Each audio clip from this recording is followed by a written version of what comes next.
السلام علیکم ورحمۃ اللہ وبرکاتہ۔ آج ہم سورہ یونس شروع کریں گے جو ترتیب کے لحاظ سے 10ویں نمبر پر اور نازل ہونے کے لحاظ سے 51 نمبر پر ہے۔ اس کی 109 آیات ہیں اور 11 رکوع ہیں۔ یہ مکی صورت ہے، نبی صلی اللہ علیہ وسلم پر مکہ میں نازل ہوئی۔ مکی صورتیں عام طور پر حروف مقطعات سے شروع ہوتی ہیں، کیونکہ اس کے بعد یا اللہ تعالیٰ کی تعریف مذکور ہوتی ہے یا قرآن مجید کی عظمت۔ تو یہاں بھی ہم دیکھتے ہیں کہ حروف مقطعات کے بعد قرآن مجید کی فضیلت بیان کی گئی ہے۔ فرمایا بسم اللہ الرحمن الرحیم، الف لام را، تلک آیات الکتاب الحکیم، یہ آیتیں ہیں حکمت والی کتاب کی۔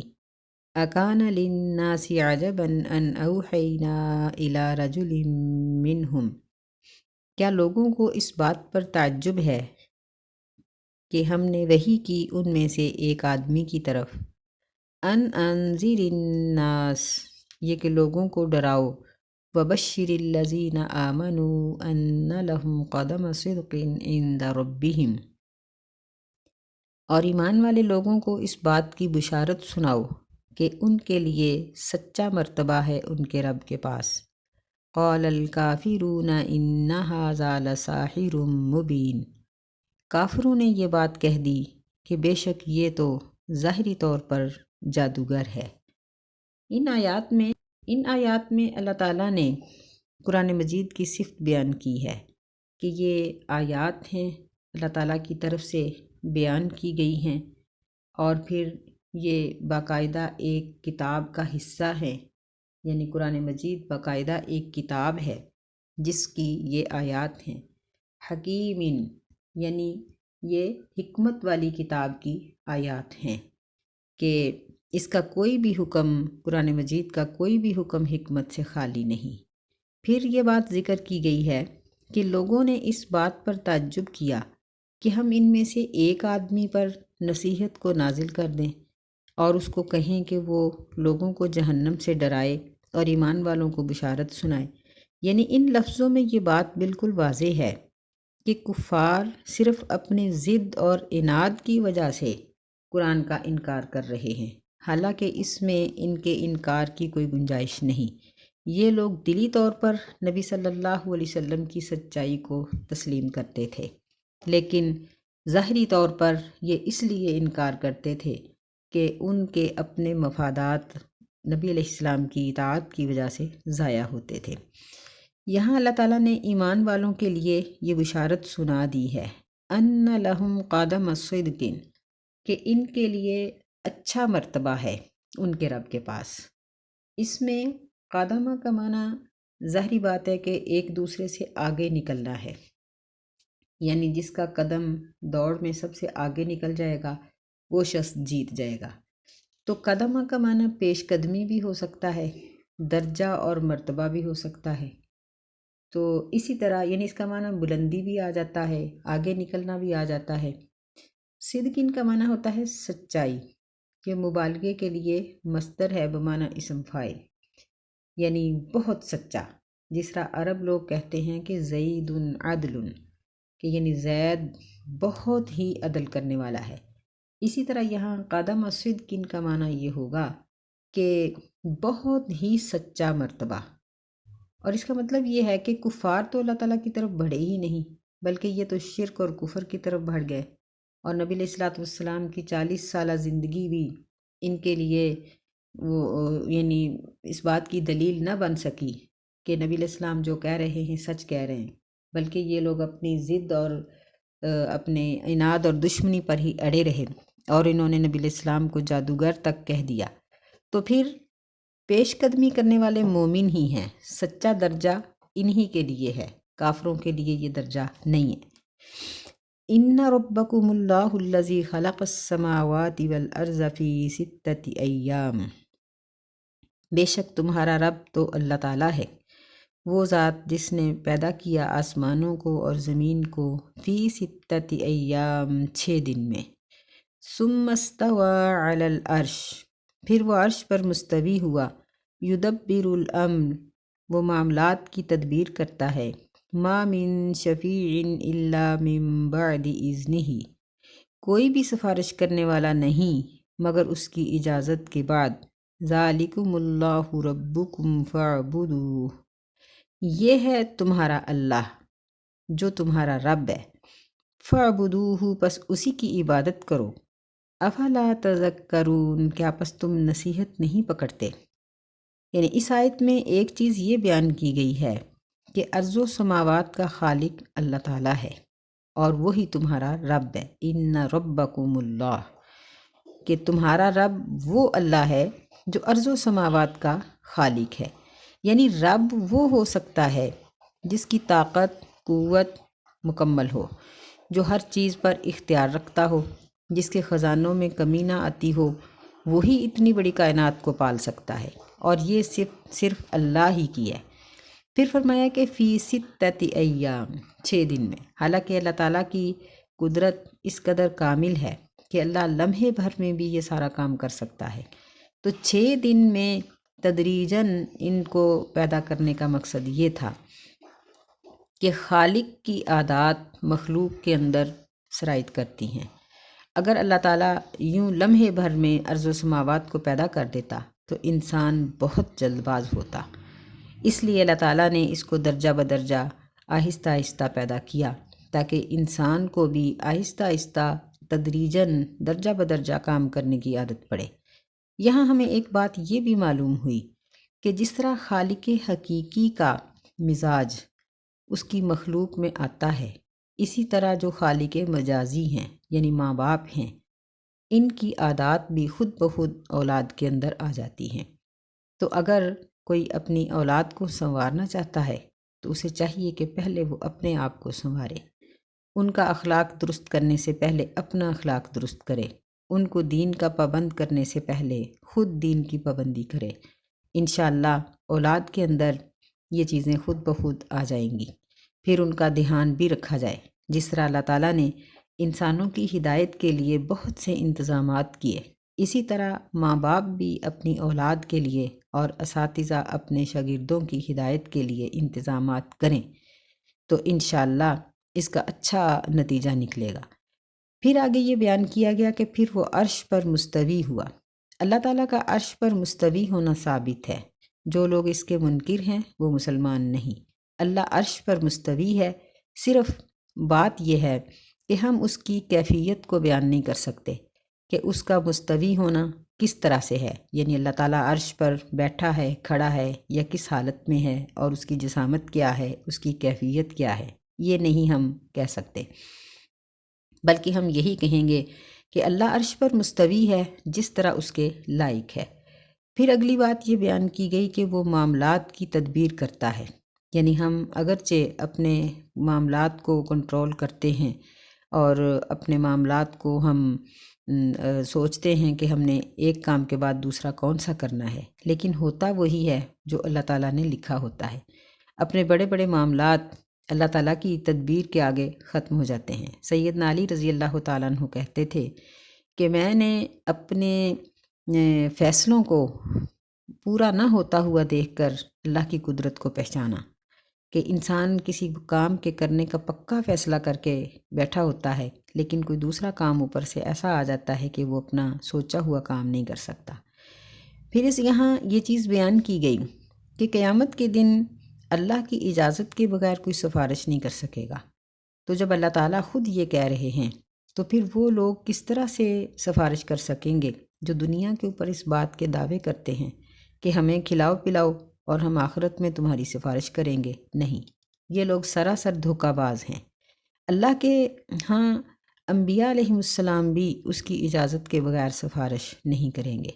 ان چیزوں کے ذکر کے بعد اللہ تعالیٰ نے پھر اس بات کو دہرایا، ذالکم اللہ ربکم، تمہارا یہ اللہ تمہارا رب ہے، یعنی جس کی اتنی قدرت ہے کہ اس کے سامنے اس کی اجازت کے بغیر کوئی سفارش بھی نہیں کر سکتا، تو یہ ہے تمہارا رب، فاعبدوہ، بس اسی کی عبادت کرو، یعنی وہی عبادت کے لائق ہے، وہی اطاعت کے لائق ہے، اس کے علاوہ اور کوئی معبود نہیں ہو سکتا۔ افلا تذکرون، کیا پس تم نصیحت نہیں پکڑتے ہو؟ یعنی شرک کرتے ہوئے سوچتے نہیں ہو کہ جس کو تم شریک بنا رہے ہو اس میں تو ان صفات کا عشر اشیر بھی نہیں ہے۔ الیہ مرجعکم جمیعا، اسی کی طرف لوٹ کر جانا ہے تم سب کو، یعنی کوئی بھی اللہ کے دربار میں پیش ہوئے بغیر نہیں رہ سکتا۔ وعد اللہ حقا، اللہ کا وعدہ سچا ہے۔ انہ یبدأ الخلق ثم یعیدہ، بے شک اسی نے پہلی بار پیدا کیا ہے مخلوق کو، پھر دوبارہ اس کو لوٹائے گا، یعنی قیامت کے دن وہ تمام انسانوں کو دوبارہ پیدا کر دے گا۔ لیجزی الذین آمنوا وعملوا الصالحات بالقسط، تاکہ وہ ان لوگوں کو جنہوں نے ایمان قبول کیا اور نیک عمل کیے ان کو انصاف کے ساتھ بدلہ دے۔ لیجزیہ، تاکہ وہ بدلہ دے دے ان لوگوں کو جو ایمان لائے اور نیک عمل کیے، بالقسط، انصاف کے ساتھ، یعنی ایمان والوں کے ساتھ بھی اللہ تعالیٰ بے انصافی نہیں کریں گے، بلکہ پورے انصاف کے ساتھ جس کا جتنا ایمان ہوگا اور جس کی جتنی نیکیاں ہوں گی اسی حساب سے اس کو درجہ اور مرتبہ حاصل ہوگا۔ یہ نہیں ہے کہ ایک شخص کی نیکیاں تو بہت زیادہ ہوں لیکن مقام و مرتبے میں اس کو پیچھے پھینک دیا جائے، اور دوسرے شخص کو اس کی نیکیوں کے نہ ہونے کے باوجود بلند مقام دے دیا جائے۔ نہیں، اللہ کسی کی محنت کو ضائع نہیں کریں گے۔ والذین کفروا لهم شراب من حمیم وعذاب علیم بما كانوا یکفرون، اور جن لوگوں نے کفر کیا ان کے لیے پینا ہے گرم پانی سے، اور دردناک قسم کا عذاب ہے اس وجہ سے کہ وہ کفر کرتے تھے۔ یعنی ان آیتوں میں اللہ تعالیٰ نے اپنی ہر طرح کی قدرت، طاقت جو ایک معبود میں ہونی چاہیے اس کا مختصراً ذکر کیا ہے۔ آگے اللہ فرماتے ہیں هو الذی جعل الشمس ضیاء والقمر نورا، اللہ تعالیٰ وہ ذات ہے جس نے سورج کو روشن بنایا اور چاند کو منور۔ ضیاء ایسی روشنی کو کہا جاتا ہے جس میں روشنی کے ساتھ سرخی اور تپش ہو، گرمائی ہو۔ نور ٹھنڈی روشنی کو کہا جاتا ہے، اور نور یہ چاند کے لیے بولا گیا ہے، یعنی سورج کی اپنی ضیاء ہے، اپنی روشنی ہے، اور چاند کو منیر بھی کہا گیا ہے، یعنی سورج سے روشنی حاصل کرنے والا۔ آج کی سائنس بھی اس چیز کو ثابت کرتی ہے کہ چاند سورج سے روشنی حاصل کرتا ہے۔ تو یہ دونوں چیزیں اللہ کی قدرت کے شاہکار ہیں۔ وَقَدَّرَهُ مَنَازِلَ، اور اللہ تعالیٰ نے اس کی منزلیں مقرر کی۔ لِتَعْلَمُوا عَدَدَ السِّنِينَ وَالْحِسَابَ، تاکہ تم جان لو گنتی، عددہ کا معنی گنتی، سنین کا معنی سال، جمع ہے یہ سنتن کی، کہ یہ سالوں کی گنتی یعنی صدیوں تک گنتی گن سکتے ہو چاند کے حساب سے اور سورج کے حساب سے۔ والحساب، اور اپنے حساب و کتاب کو جان سکو، یعنی یہ ایک بہت بڑا کیلنڈر ہے جو اللہ تعالیٰ نے آسمان پر لٹکا دیا ہے، جس کو نہ کوئی ہٹا سکتا ہے نہ چھپا سکتا ہے، کہ چاند سے مہینہ شروع ہو اور چاند پہ ختم ہو، اور پھر 12 مہینوں سے سال، اور پھر 100 سال سے صدی، اور اسی طرح سارے معاملات۔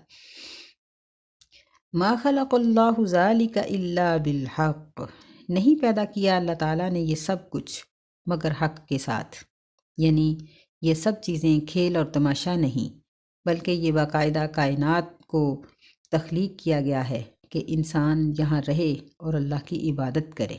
یفصل الآیات لقوم یعلمون، اللہ تعالیٰ علم رکھنے والی قوم کے لیے آیات کو تفصیل سے بیان کرتا ہے، یعنی جو لوگ صاحب علم ہیں وہ ان آیات سے سمجھ لیتے ہیں کہ اللہ تعالیٰ کیا چاہتا ہے۔ اللہ اپنا تعارف چاہتے ہیں تاکہ اللہ کا عبادت گزار اس پریشانی میں نہ رہے کہ میرا معبود کمزور ہے یا طاقتور۔ اسے یہ بات یقینی طور پر سمجھ لینی چاہیے کہ اس کا معبود اس قدر طاقتور ہے کہ کائنات کی کوئی چیز بلکہ ساری کائنات مل کے بھی اس کا مقابلہ نہیں کر سکتی۔ سبحان اللہ۔ ان فی اختلاف اللیل والنہار، بے شک رات اور دن کے مختلف ہونے میں، وما خلق اللہ، فی السماوات والارض، اور اللہ تعالیٰ نے جو کچھ بھی پیدا کیا ہے آسمانوں اور زمین کے درمیان، لآیات لقوم یتقون، ضرور اس میں نشانیاں ہیں تقوی اختیار کرنے والی قوم کے لیے۔ یعنی دن رات کا مختلف ہونا، ایک تو یہ ہے کہ کبھی دن بڑھے کبھی راتیں بڑھی، اور پھر یہ ہے کہ علاقائی حساب سے دیکھیں کہ یہ ہمارے پاک و ہند اور ان علاقوں میں رات دن کبھی مساوی ہو جاتے ہیں، کبھی بڑے چھوٹے ہو جاتے ہیں۔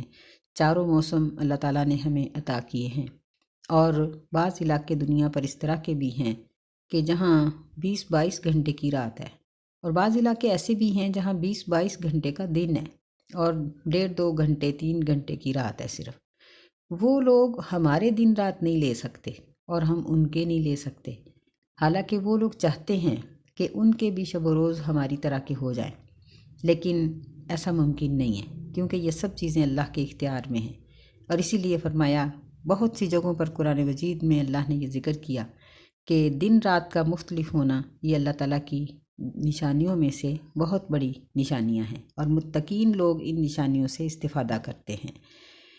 ان الذین لا یرجون لقاءنا وهم بالحیات الدنیا، بے شک وہ لوگ لا یرجون لقاءنا، جو ہماری ملاقات کی امید نہیں رکھتے، یعنی جن کو مرنے کے بعد حساب و کتاب کی امید نہیں ہے۔ ورضوا بالحیات الدنیا واطمأنوا بها، اور وہ دنیا کی زندگی پر راضی ہیں اور اسی پر مطمئن ہیں، یعنی ان کا مرنا جینا، ان کی محنت، ان کے شب و روز صرف دنیا حاصل کرنے کے لیے ہیں۔ اور دنیا کب تک ہے؟ جب تک اس جسم میں جان ہے، جیسے ہی جان نکلی دنیا ختم، پھر انسان کا واسطہ آخرت سے ہے۔ فرمایا کہ جو آخرت کی امید نہیں رکھتے اور صرف دنیا کے لیے ہی کوشاں ہیں، اسی کے لیے ہی وہ کوشش کرتے ہیں۔ والذین هم عن آیاتنا غافلون، اور وہ لوگ جو ہماری آیات سے غافل ہیں، بے خبر ہیں، یعنی ہماری آیات کو، ہمارے احکامات کو سمجھنے کی کوشش ہی نہیں کرتے۔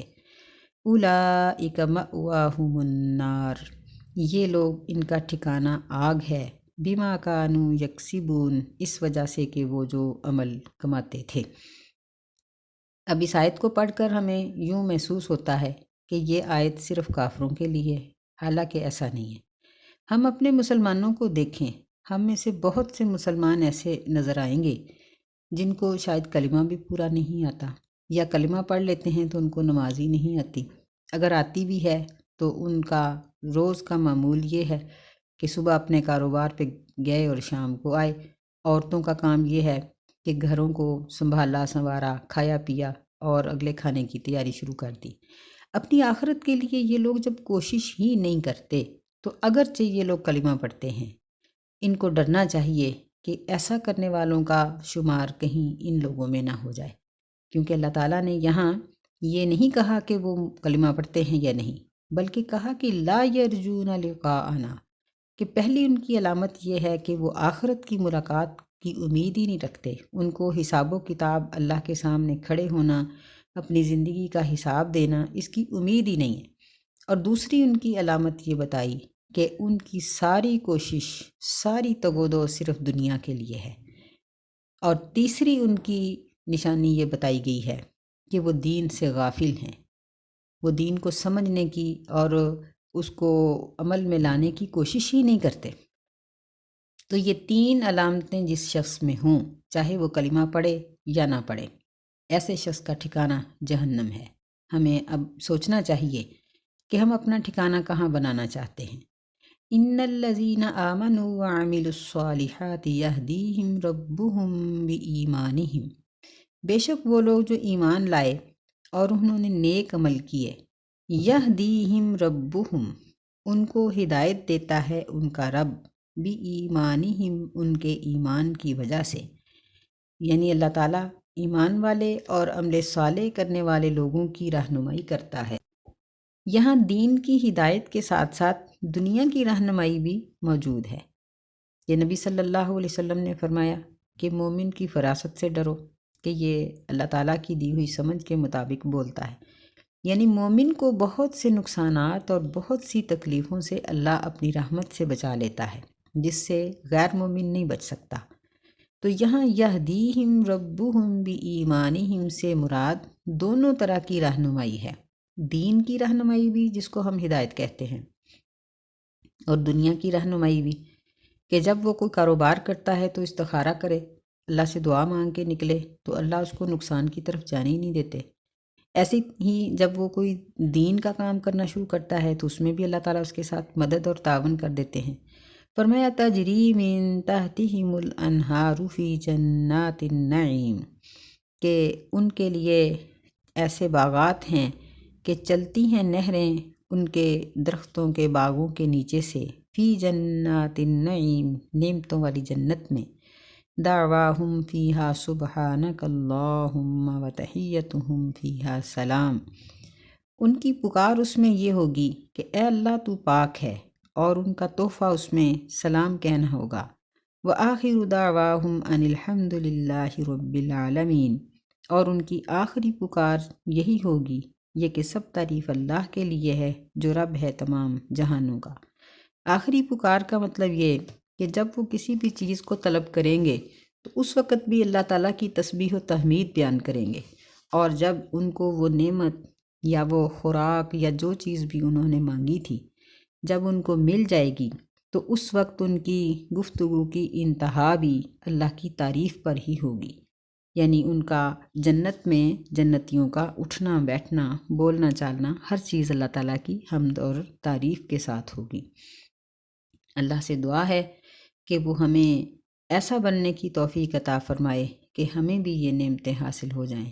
آمین۔ السلام علیکم ورحمۃ اللہ وبرکاتہ۔